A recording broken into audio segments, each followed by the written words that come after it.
El tema de esta ocasión, hermanos, es un poquito, difícil porque así es la vida cristiana. Nos hemos pasado más de 2000 años hablando de la vida de los cristianos y de su conducta y de todo, pero de sus pruebas también, de sus dificultades de la vida. Los cristianos, hermanos, no estamos exentos a nada. Hay riesgos para todos iguales.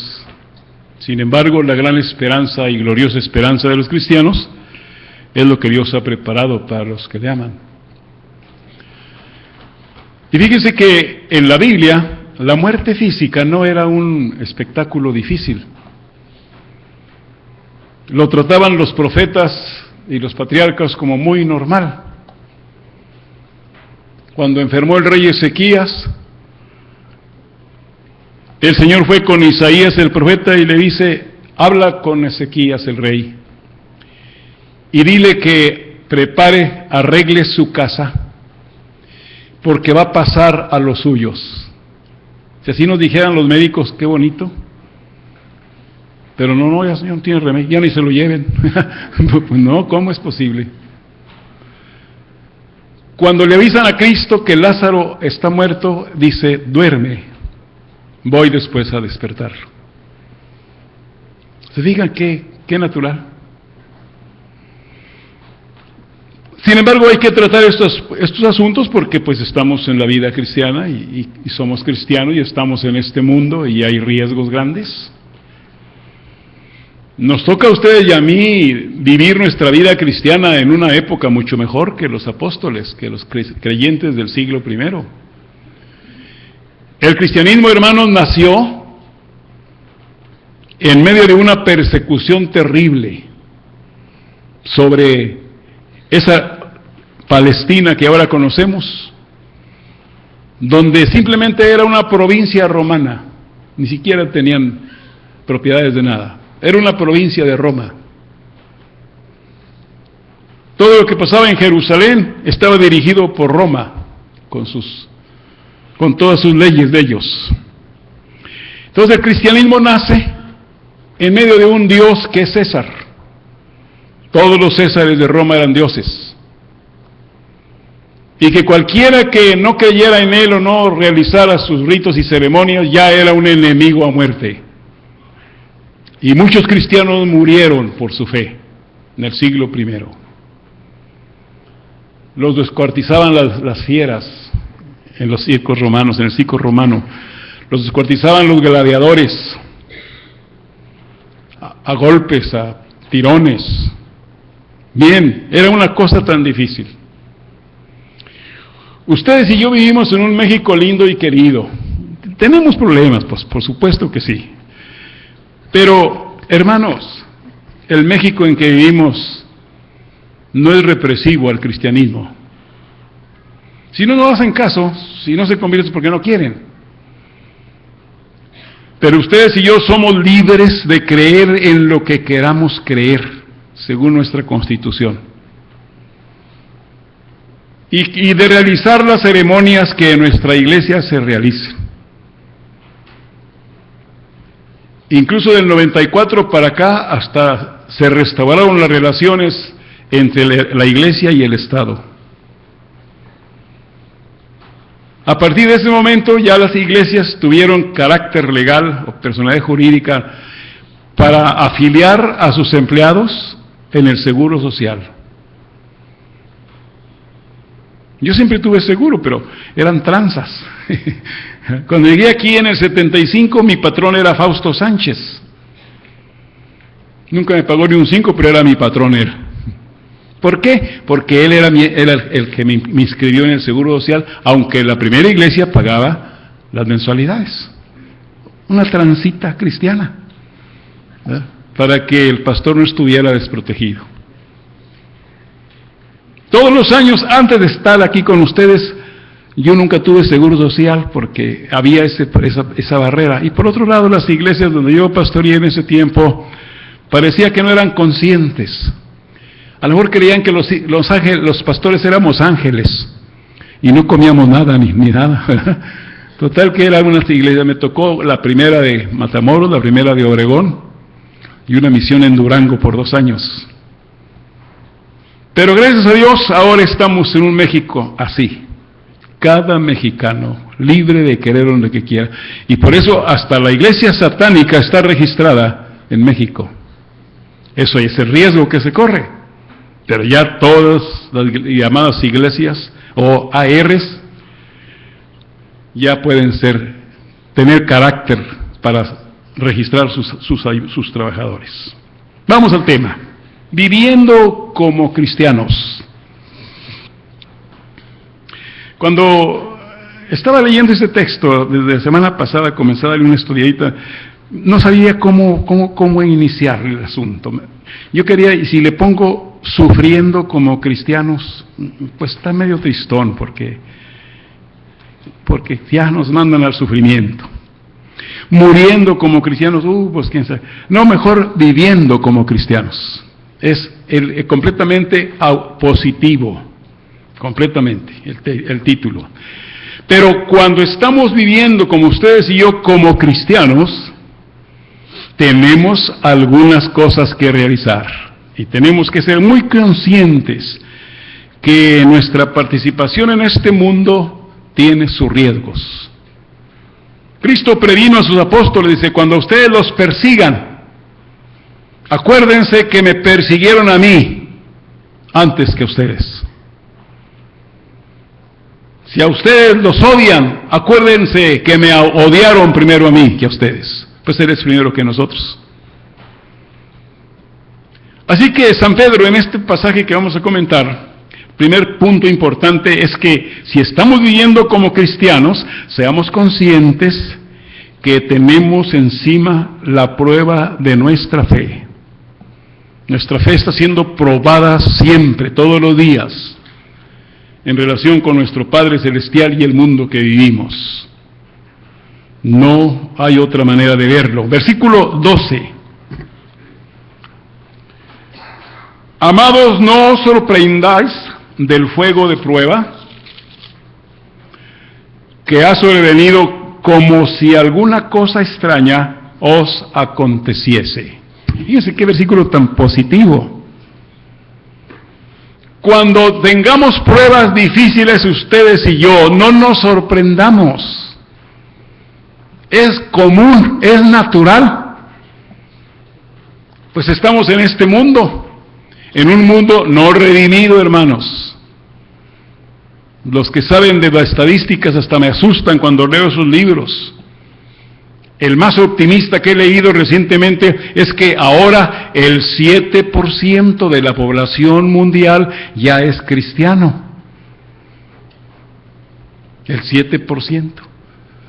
Cuando ustedes ven un montón de gente de 100, 7 son creyentes y 93 no.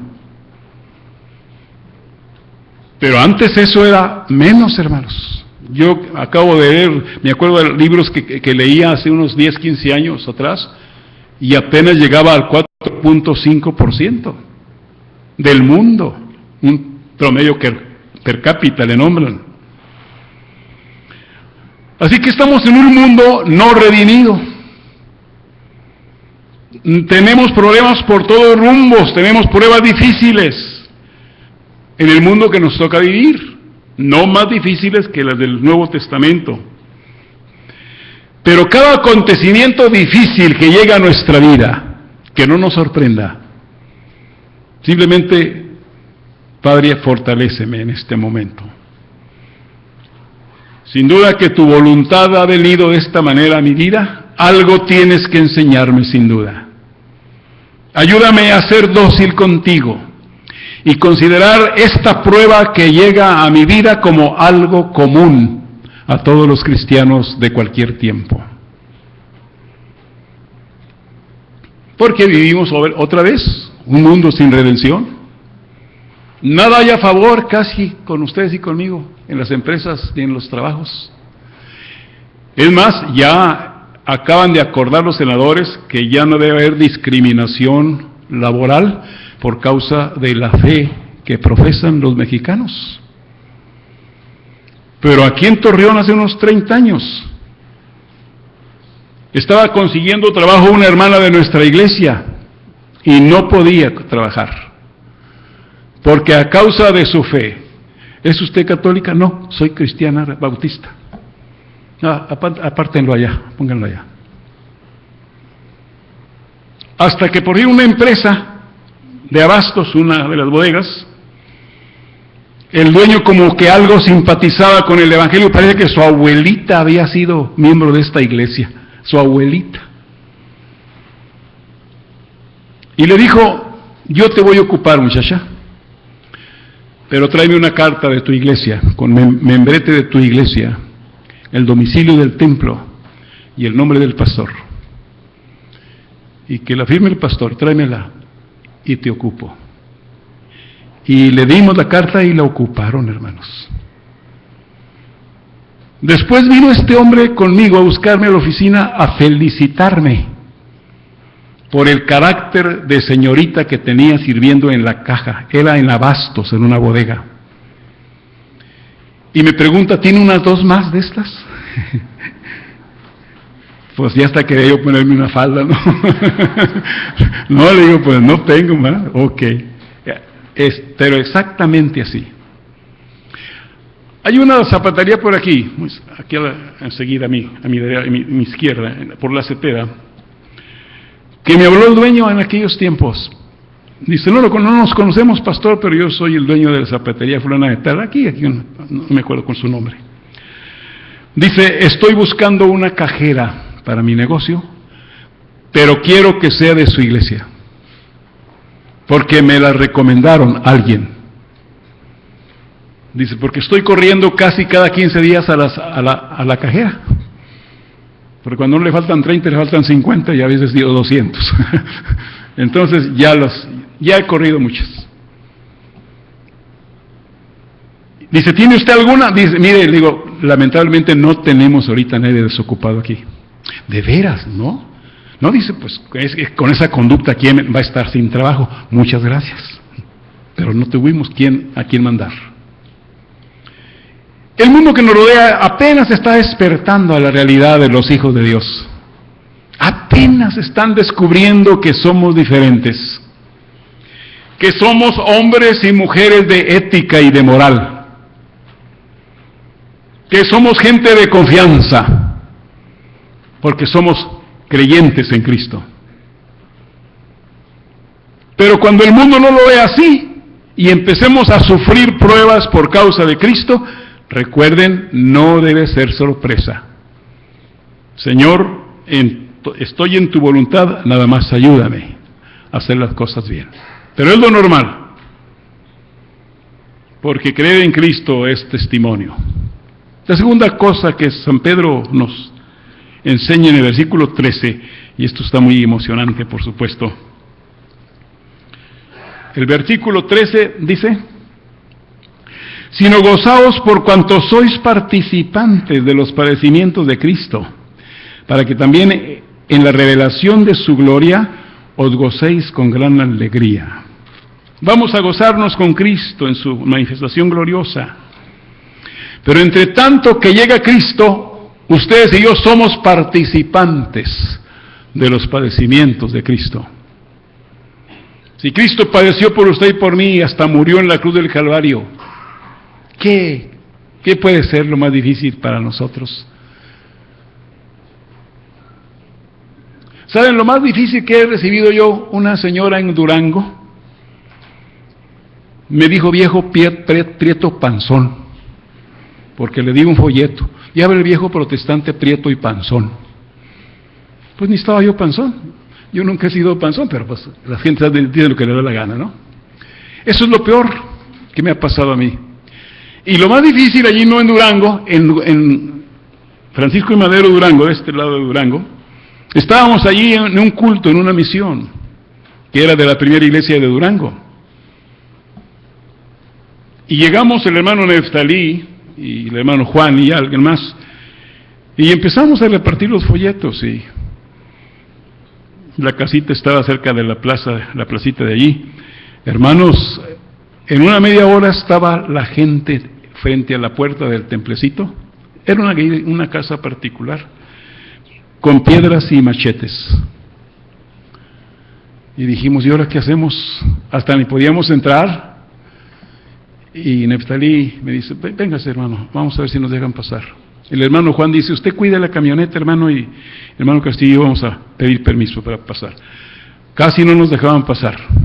Pasamos y luego comenzamos el culto. Comenzó el hermano, él dirigió el culto y predicó. Y empezaban a rayar las camionetas, la camioneta del hermano, el pastor, y las llantas se las querían ponchar. Y ahora vean, los vamos a matar. Caray. Y el dueño de la casa decía, hermano pastor dice, haga un sermón de 2 horas, a ver si aguantan, a ver qué pasa. Era difícil la cosa. ¿Saben qué pasó? Dios nos libró, hermanos. Cuando llegamos a ese lugar, hacía alguna hora y media que habíamos llegado, era el mes de agosto, no había una sola nube en el cielo de Durango en ese momento. Cuando iba el predicador a medio sermón, empezó a llover. Gotas de agua que parecían piedras, parecía, ¿cómo se llama? El granizo. Eran gotas grandotas. Y frío, en Durango ya el frío comienza muy temprano, no como acá está en diciembre o enero. Desde ya agosto está refrescando y muy frío. Y empezaron, ¡ay, qué frío! ¡Ay, qué frío! Y yo decía, échales más, más fuerte, cárgales más fuerte. Me acordé de un nevero de Santa Clara, don Lucas. Él andaba vendiendo nieve en una garrafa y les gritaba a los papás que les compraran a sus hijos. Pero como el calor estaba fuerte, dice, y cárgales calor y échales lumbre, sí, para que compraran la nieve, la gente. Hermanos, nos quedamos solos, el pastor y 4 creyentes y yo, en menos de 20 minutos. Se fueron todos a sus casas, ya todos remojados, pero se fueron. Yo quería que ya nos fuéramos. Dice el pastor, en tercer lugar, y si trae 7 puntos, pero de eso nos libró el Señor en Francisco de Madero, Durango, allá en agosto del 62. Eso es lo peor que yo he visto. Yo no sé si podemos dar una noche de testimonio, ¿no? De cómo nos ha ido. Sí, porque pues ¿qué tanto es eso? San Pedro dice, cuando ustedes padezcan o vivan como cristianos, van a darse cuenta que así es como están participando en los padecimientos de Cristo. Es decir, sufriendo por su nombre. Pero por su nombre, hermanos. A ver, ustedes y yo sufrimos, pero por nuestra conducta, nuestra forma de ser. No estamos sufriendo por Cristo.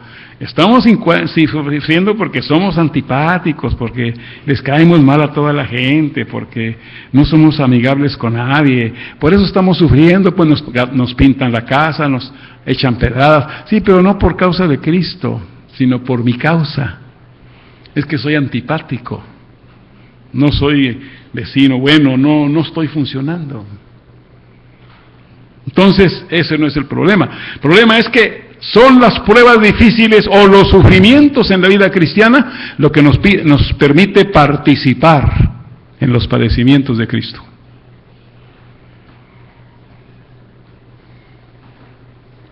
Conocí a un hermanito con grandes problemas en su vida.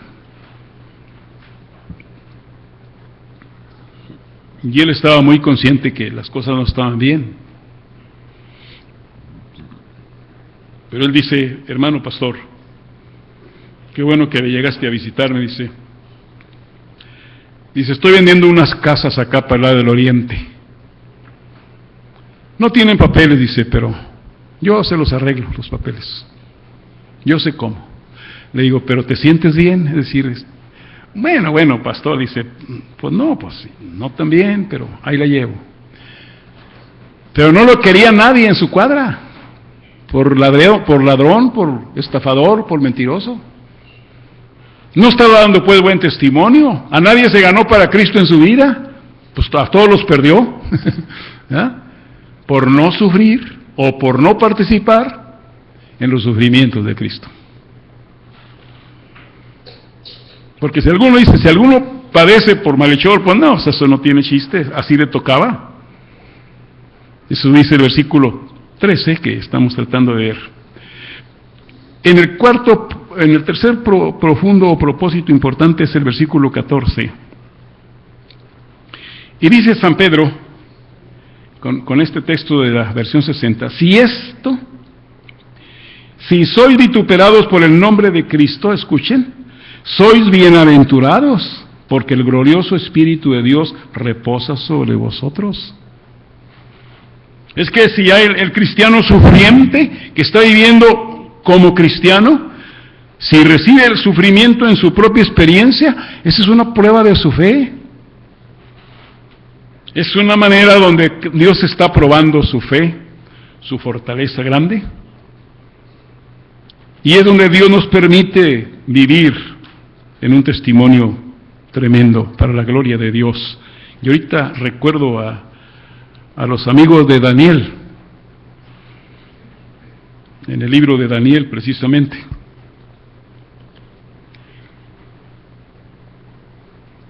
Misael era uno de ellos, Azarías, el otro se me olvida un poquito. ¿Perdón? No lo oigo. Ananías, bueno. Pero eran amigos de Daniel. Levantan el sátrapas o los sátrapas de allí de Babilonia un problema serio contra ellos. Y van con el chisme y el edificio en Babilonia con Nabucodonosor. Dice, mi rey para siempre vive. Ah, qué bonito le saludaba, ¿no? Y ya se murieron todos, ok.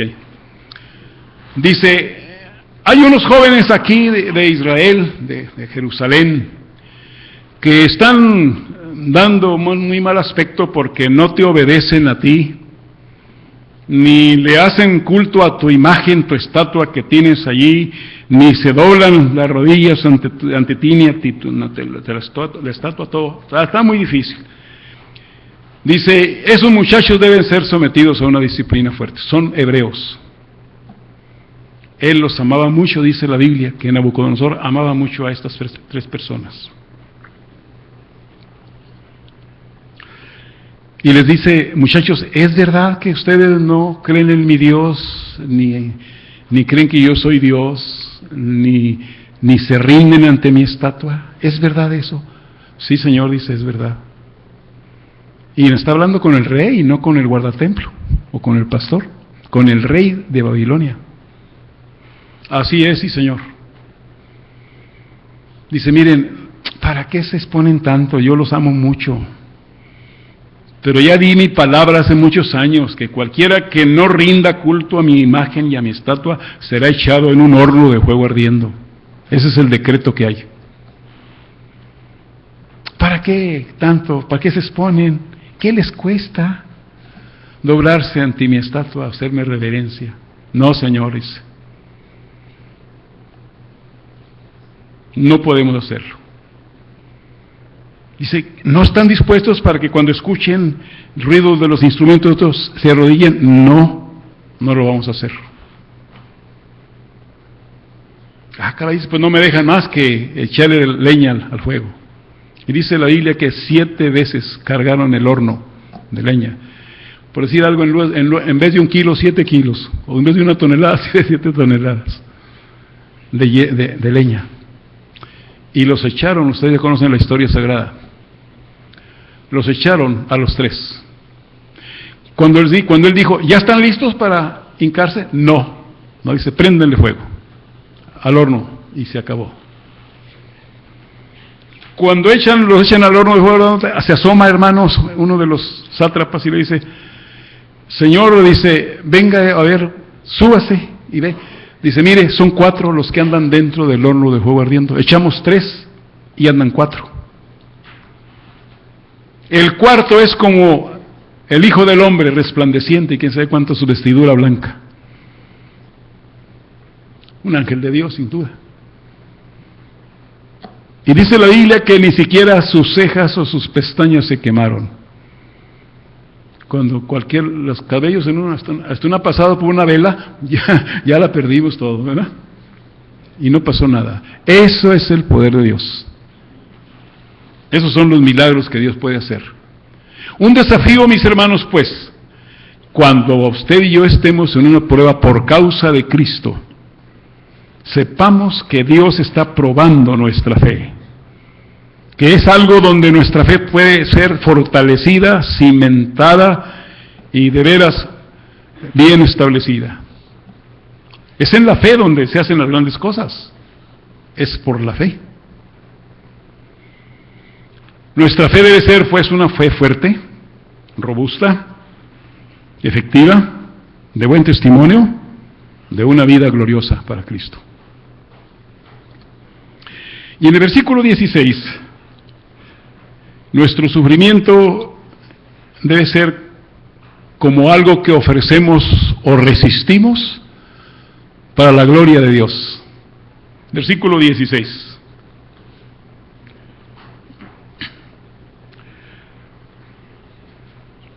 Pero si alguno padece como cristiano, no se avergüence, sino glorifique a Dios por ello. Lo más terrible y vergonzoso sería para nosotros avergonzarnos de Dios, avergonzarnos de Cristo. Eso sería lo más terrible. ¿Saben qué nos ha pasado en las iglesias del mundo? Ha habido esta flaqueza en muchas ocasiones. Recuerdo un libro que estuve leyendo acerca de la vida de los jóvenes en las iglesias, no de la primera, pero es un libro que yo lo leí hace como 30 años o más. Pero ya en la práctica estamos viendo que eso es el problema, la falta de una fe verdadera y profunda, donde desafíen, no nomás los jóvenes, todos los cristianos desafiemos al mundo que nos toca vivir.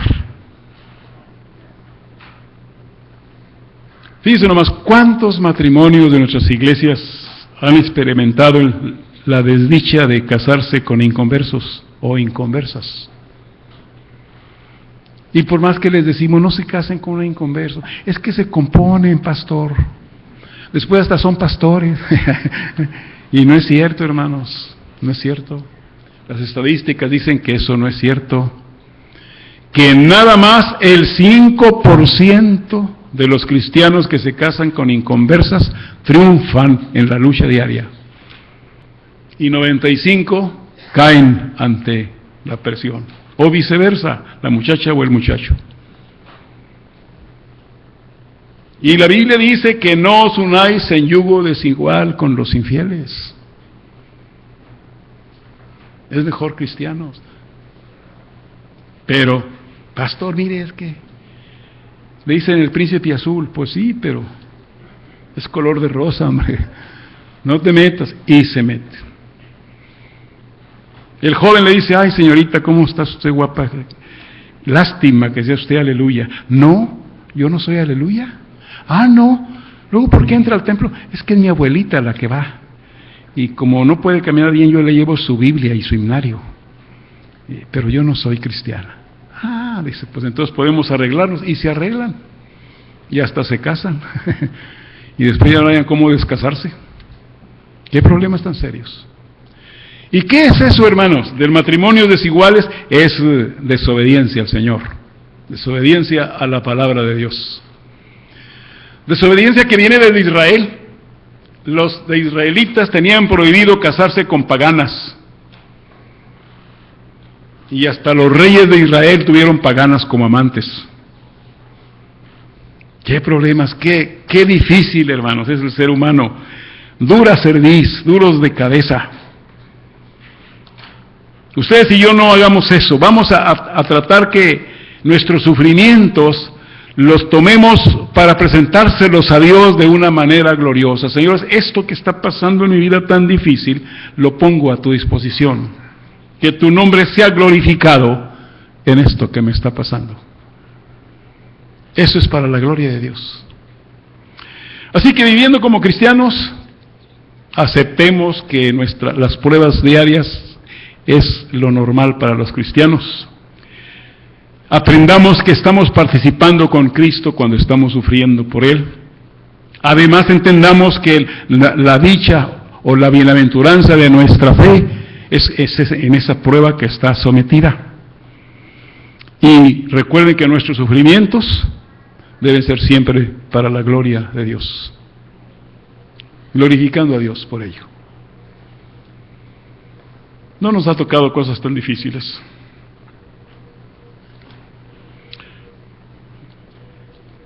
Pero cuando nos lleguen, hermanos, recordemos que esto es lo normal. Si el mundo en el que vivimos, solamente el 7% es creyente, pues tenemos mucha gente en contra. Pero ese 7%, que somos hijos de Dios, vivamos para la gloria de Dios siempre, donde quiera que estemos. Me decía un hermano muy recién convertido, dice que fue a pedir un trabajo y le dijeron, pero ¿tú eres católico? No, dice, yo soy bautista. Ah, qué caray, entonces no está dispuesto a cambiar. No, dice, es que el pastor dice que no cambiemos. Digo, pero no digo, el pastor no dice, hombre, dice la Biblia, ¿verdad? No el pastor. A veces, una cervecita, no, el pastor no me deja. Pues qué caray, hombre, me da pobrito el pastor, lo estamos cargando demasiado. No, hermanos, es una convicción personal. Yo oro mucho por mi hermana que está aquí en el culto. Dios la bendiga, hermana. Es una mujer de Dios. Está pasando un tratamiento difícil. Dios está con ella. Y ella ha experimentado ya que estar en Cristo es lo mejor. No hay cosa mejor que eso. Y todos, hermanos, los que de alguna manera padecemos en este mundo, ofrezcámosle nuestro sufrimiento al Señor. Digamos, Señor, esto es tu voluntad. Manifiéstate para mí y conmigo, para honra y gloria de tu nombre. Eso es lo que tenemos que hacer ustedes y yo. Nos ponemos de pie y vamos a orar.